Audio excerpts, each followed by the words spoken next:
Hello and welcome to episode 9 of the Under Eagle Mountain Making Podcast.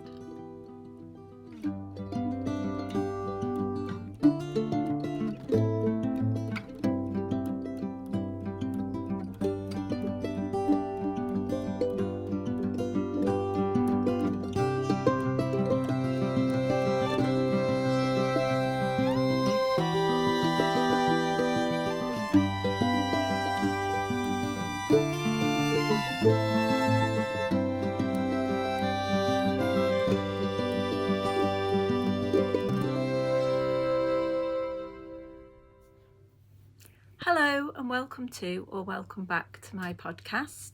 My name's Laura and I live in the northwest of England, and as you might have just seen, I'm back from a holiday in northern France, in Normandy. We were lucky enough to have 3 weeks there in a really beautiful setting, and whilst there was some variable weather, it was mostly beautiful. And looking out my window, it's like we've come back from full summer straight back into rainy November.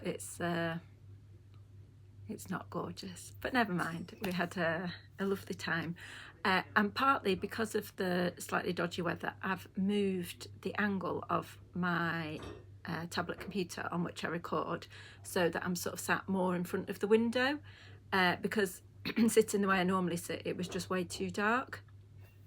But it does mean there's a bit of reflection on my glasses, and I'm aware that that might be a bit annoying. But I decided it was the lesser of two evils, because if I sat the other way, I don't think you'd get to see anything that I was going to show you.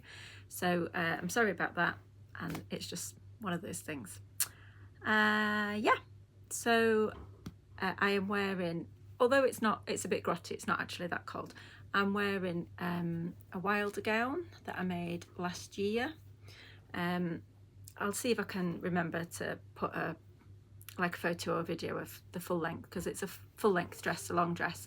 It's made in this sort of slubby linen. I really like it. It's like an oatmeal colour with a brown stripe through it, or check through it, and it's great. I made like a smaller size than they recommended, because the pattern is really loads of apostrophes, really billowy, and I think looks a little bit night dress like, which isn't necessarily a problem, but I decided I was going to go for slightly less apostrophes, so I went to like the size down from the one that they recommended, and I went for sort of elbow length sleeves, and I really like it. I can wear it in the summer, it's nice and cool, but in the winter you can get tights underneath it and a big jumper over the top, and so it does a whole year, which is brilliant.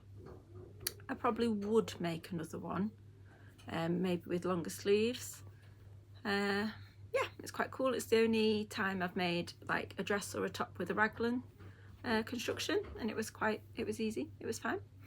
So okay, so I'm going to show you a couple of finished objects. I don't have loads because obviously I've been away and I only took a couple of projects with me, but before I went I did finish this. I think I showed it in the last podcast that I'd sort of picked it up and was determined to finish it, because I started it 2.5 years ago, something like that. I remember I started it in early February because we were meant to be going away for my boy's birthday. One is right at the end of Jan and one is the beginning of Feb, and they wanted to go and stay away for a night in a hotel for their birthday present. That's what they wanted, and we had to cancel it because we all had COVID. And that's when I started knitting it. So there was a story behind the yarn as well, but I won't repeat it because I said it in the last episode. But I did finish it before we went on holiday.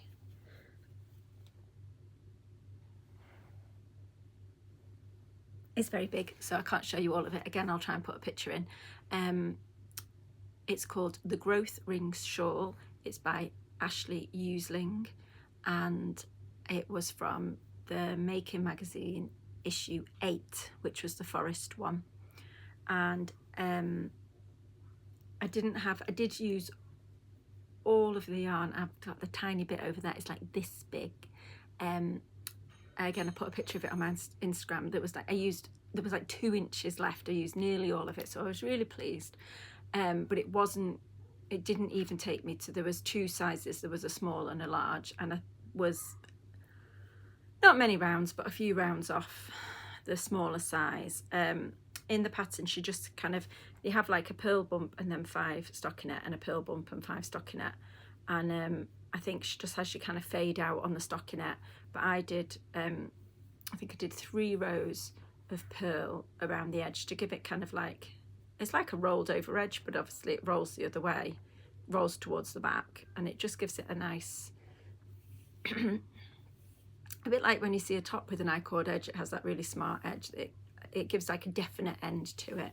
I did say in the last one, you can really feel the lanolin, I can't say that word, in the wool, and I have washed this twice now. I washed it, like soaked it in the bath with wool wash, and then I did actually, when I got back from France, put it through the washing machine, which is not something I ever do with hand knits, but it was still really sticky and really greasy, so I put it on a cold wash with wool wash in on a gentle cycle, so it was only in there like half an hour, and it is better, but it is still, you can still feel it. Like, in a way it's nice, your fingers come away really moisturised, but I don't know that you'd want it on over other clothes. And actually the wool is, I mean, I don't mind a scratchy wool, like a woolly wool, but I don't know if you'd want that around your neck.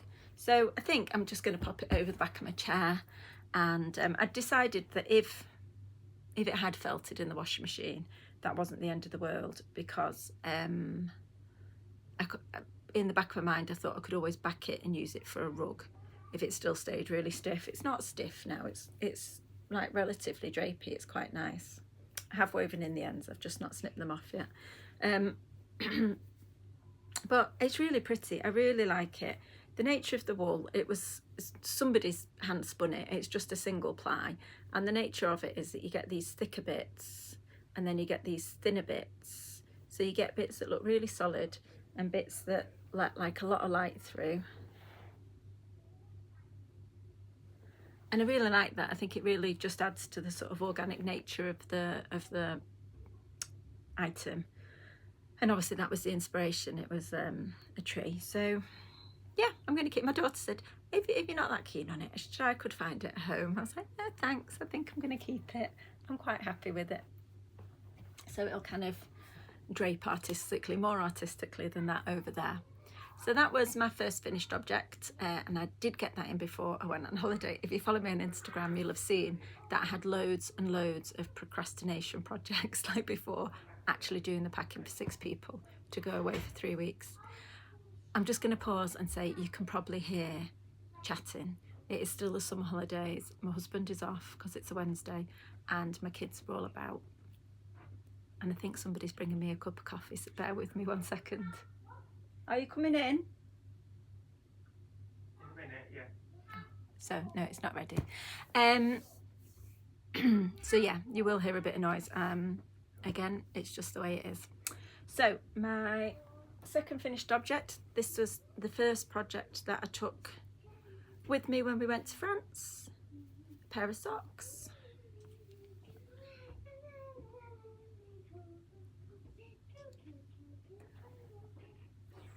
They are just very plain, simple socks. They are the Rye sock pattern from Tin Can Knits, which is part of their simple collection. It's like a collection of free patterns, basically to teach you how to knit. It's a really good resource. Theirs has a garter panel all the way down the front of the sock that I've omitted because partly I couldn't be bothered, if I'm telling the truth, and also thank you.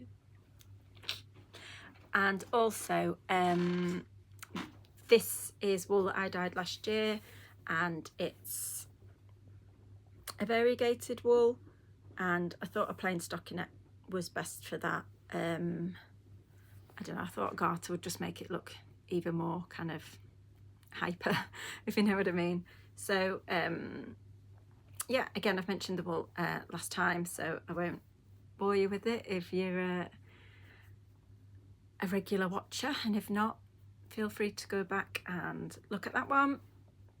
But they've turned out really nicely, they fit really well, and yeah, there's not a lot to say about that. Oh, the other thing I will say is that when I balled up the skein of yarn, I took off 20 grams of all 12 of the wools. These are from the dyed, like the calendar that I dyed last year, and I took off 20 grams off each of them, partly because I knew once I started knitting them up I wouldn't get to see that little collection of them all together, and it just looked really pretty, and I just couldn't quite bring myself to break up like the gang just yet. So I kept them all together. So these were knitted out of 80 grams, but I reckon I probably have 15 or 20 grams left. I didn't weigh it, weigh the bit that I had left while we were away, but I will do when I unpack it all,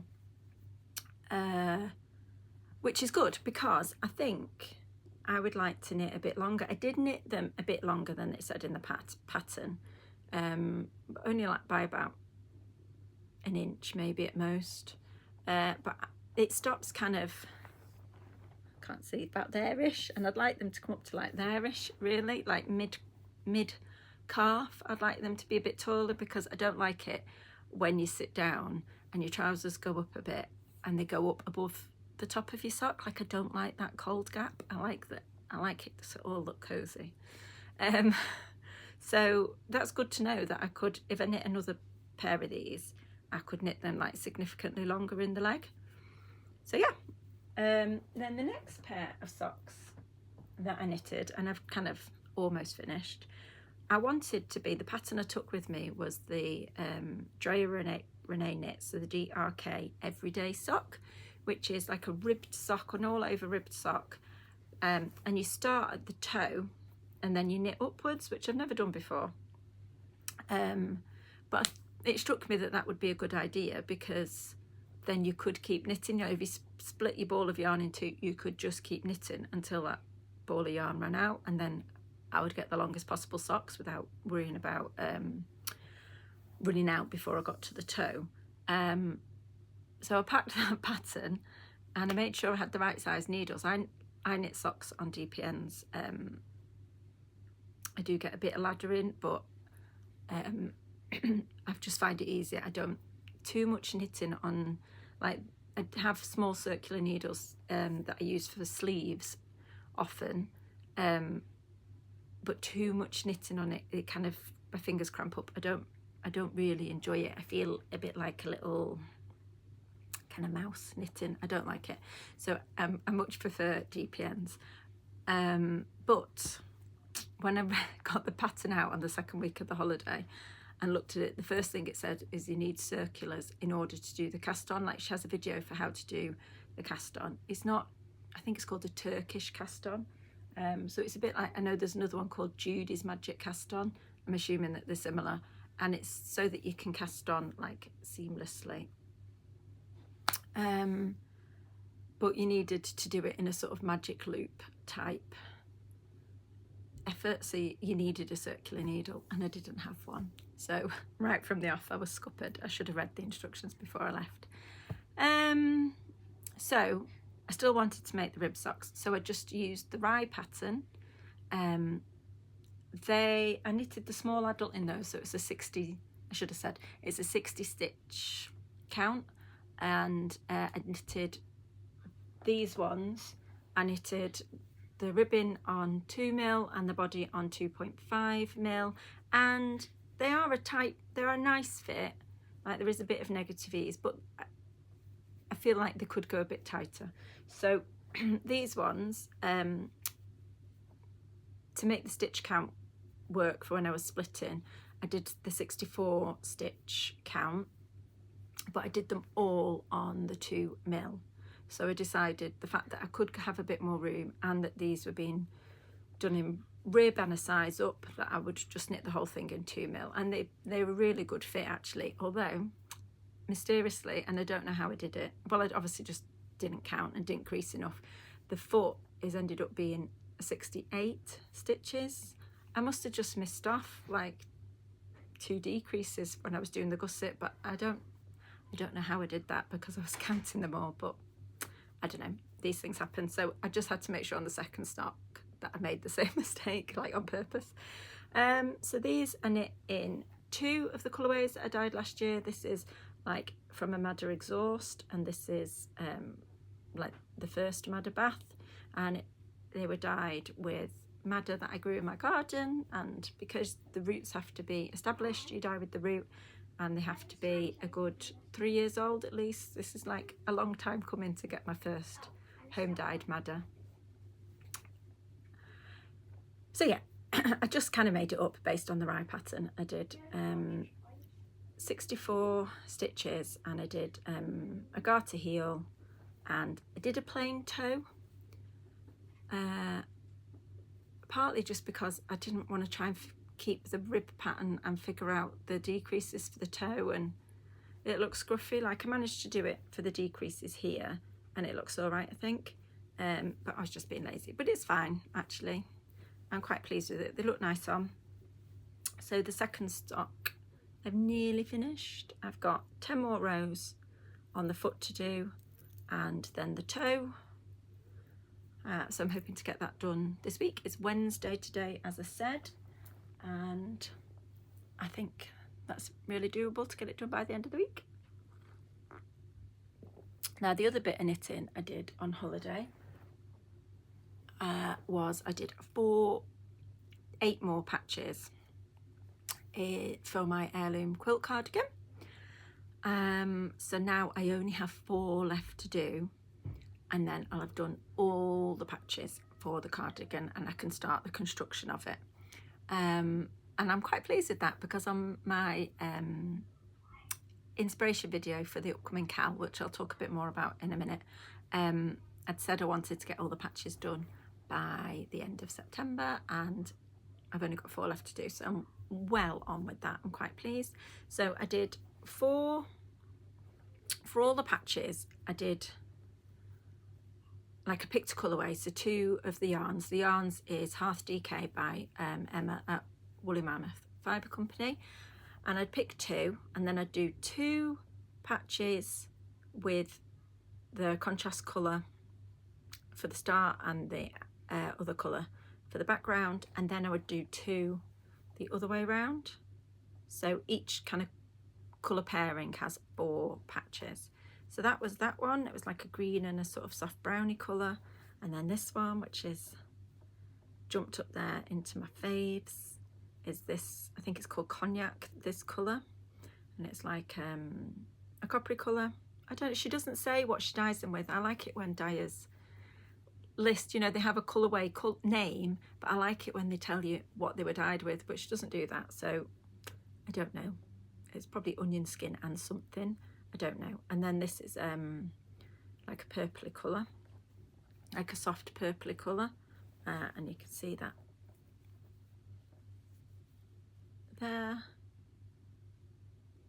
So some of them, like these ones, I would say are sort of like a medium contrast. I think you can see the star in them. Some of them, I think these are my favourite too.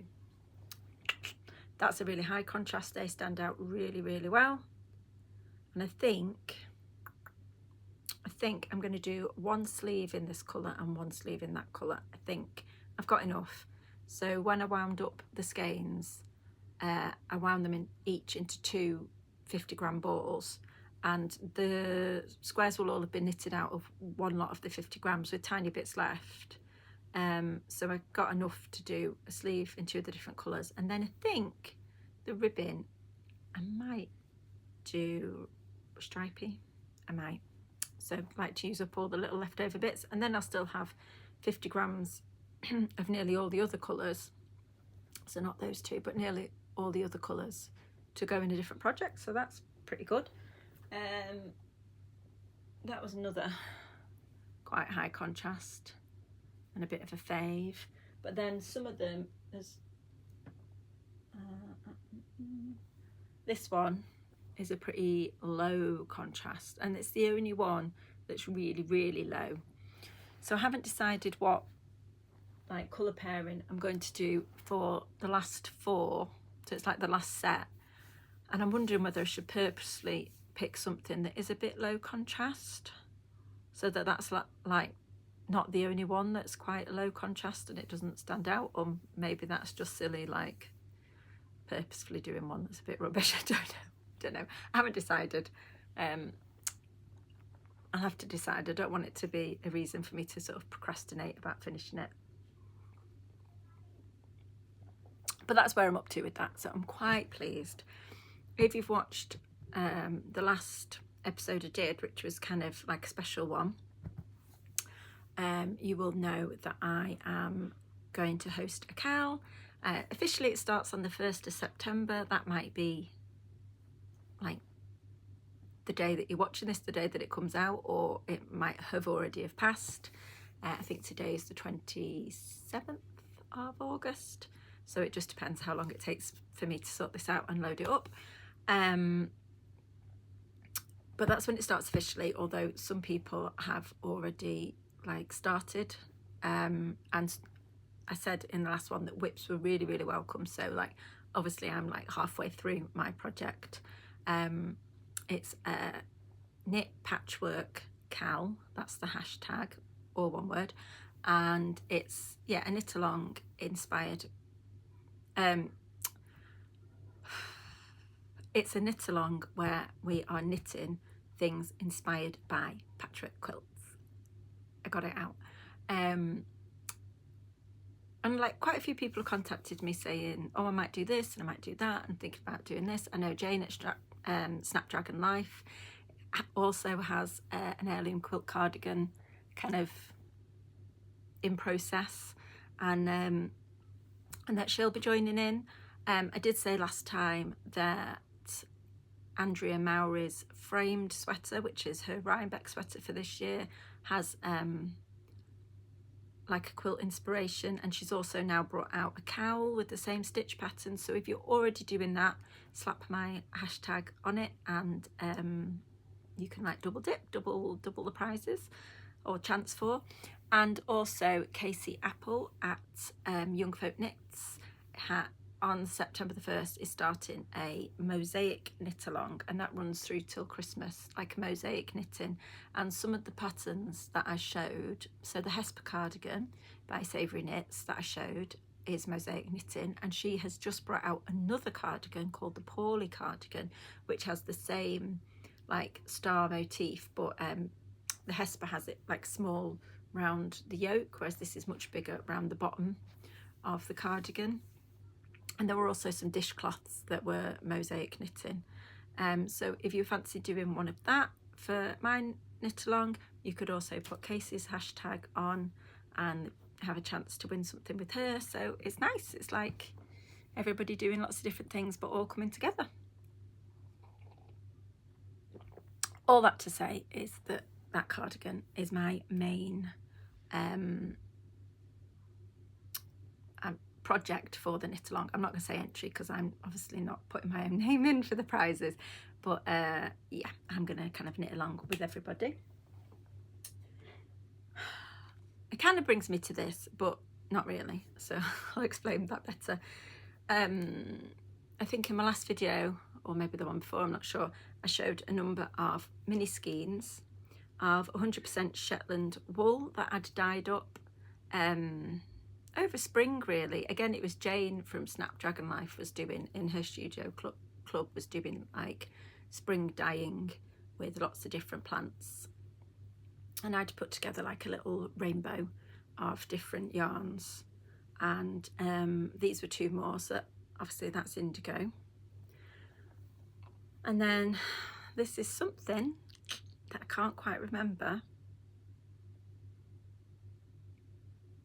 something that gave me a yellow colour, I can't remember, that I then overdyed in the indigo bath and got this lovely like, yeah, like green. I'm trying to think, it's quite a green, like not a teal. So that's really nice. I'm really pleased with those. And I've also got this, which is the same yarn, but it hasn't been scoured or mordanted yet, so that's a plan for later on today. So I've got, I think I've done 4 more or 5 more 20-gram bundles, and I'm going to dye those over the next few weeks. If you follow me on Instagram, you will have seen that I came on the way back from France. We stopped at my aunt's house just to break up the journey and have a night there, and she was in the process of sorting out a garden. She's got loads of self-seeded goldenrod, soldago, in her garden, and she said, no, I'm digging it out, I need to make it easier to manage, like I'm getting rid of lots of it, so would you like the flowers? So I cut all the plants back like down low for her, and then snipped the blooms off to bring home. And I also dug up one of the plants, because like the mother plant, the original plant that had seeded everywhere, came from my great grandma's garden, so it was like I couldn't not have one. So I've kind of divided that and healed it into the garden. And my goldenrod plants, I'd cut the blooms off before we went to France and put them in the freezer. I was advised to do that by Jessica at Sugar House Workshop. She said don't hang them to dry, they go really seedy and fluffy. So I put them in the freezer. But when I came back, the plant had reflowered, so I snipped those off yesterday. So the original ones are still in the freezer. I've not touched those because between the like reblooming and the ones from my aunt, I had quite a lot. I did not weigh it because I'm a bad dyer. I just, it was my second biggest pot. I don't know, it's 5 litres or something, and it came up like 2/3 of the way. So I've just put them in, I poured some boiling water over it, and I've left it overnight. So I'm hoping that when I go down and check later, I'll have a lovely yellow colour.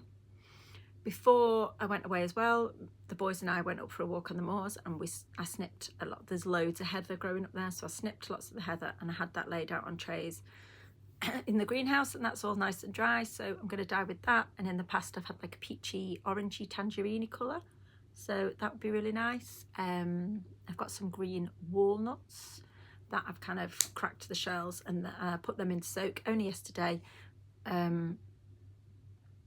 So I'm going to leave them probably a week until they go all gross and horrid. I've never dyed with green walnuts before, but I think like the longer you leave them, the darker colour you'll get. So I'm looking for quite a nice dark brown sort of colour. Yeah, and what else? One of my other aunts has got loads of tansy in her garden, and I'm seeing her in October, so she says she's going to cut down and dry that. I've got a bit actually. I thought I would miss it. I thought it would bloom while I was away, but I don't think it was as sunny here as it was when we were away, and it's only just blooming now. But my aunt will have lots for me, so I'll probably dye some with that. Anyway, all this to say is I wasn't sure what to do with these little bundles of DK weight yarn that I dyed. There's a lot of them, but I think I might knit one or maybe more cushion covers using some of the Laura Penrose. So she's got the Stella quilt cushion, but she's also got the Sweet Shop blanket. I talked about those in that inspiration episode, which is like, in quilting, it's what you'd call a half square triangle pattern. And she's got that as a blanket, but you can obviously just do less and have a quilt cushion. So I've still got loads of the undyed. It was like a 500-gram cone, and I've got lots of it. So I thought, you know, half square triangles with this and all the different colours would look really nice. And you know, who couldn't do with a quilt inspired knitted cushion? I definitely could. So I think I would like to do that, but it won't be done during the course of this knit along, I don't think. Partly because I've got 2 hats that I want to knit over the course of the knit along. One I did talk about in the last video, and it's a baby bonnet that I'm going to knit in this wool. I don't know if I showed it. Is that there? Like that, colour wise. This is Pigment and Ply yarn. I cannot remember the colourway, I'm sorry. It is it's a sock wool, and it's a superwash, and it has a nylon content. I don't know why I have it, because that's not really the sort of yarn that I would normally buy. I know I bought some of her DK because my daughter really wanted it, and I used it to knit her a vest. You know, I said last time about the log cabin patterns. I knitted her a vest, and that was the main body. So I bought it because she liked it, and you know, my values don't have to be her values. And I must have bought this at the same time, perhaps with the intention of making her some socks, but I'm going to use it to make the Sawtooth Star or Sawtooth Quilt bonnet by Fox and Folk, which is a baby bonnet. So I think I'll do the star in the plain and the body of the bonnet in this variegated yarn, and that is because somebody at my pottery group, one of the men, is expecting a baby in October, and I thought that would be a nice pattern to knit, but also it's super duper soft. It's like, I think it's a merino superwash. It's really, really soft, so it'd be nice on a baby's head, but also they can wash it. You know, you don't want to give them something that they're going to wash and it'll shrink and then they're like, oh, I feel bad. So, you know, that would be easy for them. So that's one entry. And then the other entry, which is a bit, it was a bit of a whim for me to knit, excuse me, is I'm going to knit a hat out of these two yarns. This is Heirloom Natura Ulysses or Ulysses. I've heard it pronounced both ways. I'm not entirely sure, but it's 100% merino wool, non-superwash. It does feel soft, but not too soft, like not baby soft like the superwash, but nice still, really nice. And this is the white pepper and the forest colourways, so a nice deep green and a kind of slightly off-white. And I am going to knit a checked beanie, so like a beanie hat in a checked pattern. I've not yet found a knitting pattern for it. I found a few that I think I could use, but I might need to fiddle about a bit with. So like I say, it's not a firm plan, but I'm kind of most of the way there. And the reason being is I'm going to knit this for one of my cousins. He was here in the summer, like before we went away. We had a birthday party for my mum. It was the 75th, and we had a party here for her, and he was just chatting, just in general conversation, about a friend of his who knits, and she's knitted things for like other friends, and she said she's never knitted anything for me. Like, I don't know why she doesn't think I might, I don't know, I might not want it, or I might not look after it. He said, well, I'd really like it. And he said, I know exactly what I'd ask her to knit me. I want this checked hat, like one I've seen on the internet. And he showed me the picture. And I don't think he was fishing to get it done, but we were just chatting. And I just thought, well, I'm going to see him twice. I'm going to see him in October, and I'm going to see him at Christmas, like just before Christmas. So I thought, well, I could knit you a hat. That's fine. And actually, I reckon you do get just like check, I think it's called buffalo check, the often time, a sort of just two coloured checkerboard like quilt pattern. So I reckon that would be an entry. So you don't have to do anything difficult or fancy pants, just two colour checks. So yes, I feel I'm rambling slightly, but that is a project. So they, like my Heirloom quilt cardigan, the baby bonnet, and this are going to be kind of like the things that I'm going to work on over those 3 months of the Knitalong. So I'm really hoping that you will join in too, and that you use the hashtag to like share all your projects so that everybody that's joining in can see them. Again, it is Knit Patchwork Cal, and chat with me either here on YouTube and we can chat, or over on Instagram. It is that hashtag is where I will draw the like prize people from. I've still not quite decided if I'm going to do it monthly or just a big one at the end. I don't know. I think it'd be nice to do like little ones as we went along. With that dye, the different dye baths that I'm going to have going over the next couple of weeks, I have got some sock wool mordant in, because I'm going to dye a couple of sock sets up, which I think will be one or more of the prizes for the Knitalong. So hopefully next time I'll have done those and I can show them to you. And you know, if you don't like them, you can say, oh, I'm not bothering, or if you do really like them, you'll think, yes, I want to enter. So yeah, I think that's all I've got to talk about. As I say, the Knitalong starts on the 1st, but it runs all the way through to the end of November. I think I said the 31st of November, but that's not right, is it? The 30th of November. So it's for the whole of autumn. And just to reiterate, whips are welcome. Projects that are unfinished at the end of the Knitalong still count. Double dipping is allowed. There's those other Knitalongs that I mentioned, but there's also CC at the Stitch Witch is doing the Year of the Cardigan Knitalong, which I have entered with a couple of the cardigans I've knitted this year, and I probably will with this one as well. So yeah, there's like loads of different things that you can join in and that we can all sort of mix up and have fun with.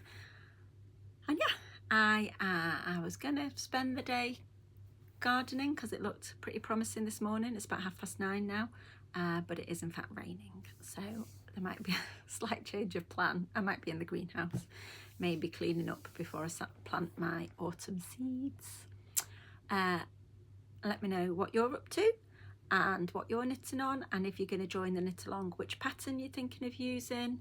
And yeah, I hope you have a lovely rest of your week. Take care. Bye.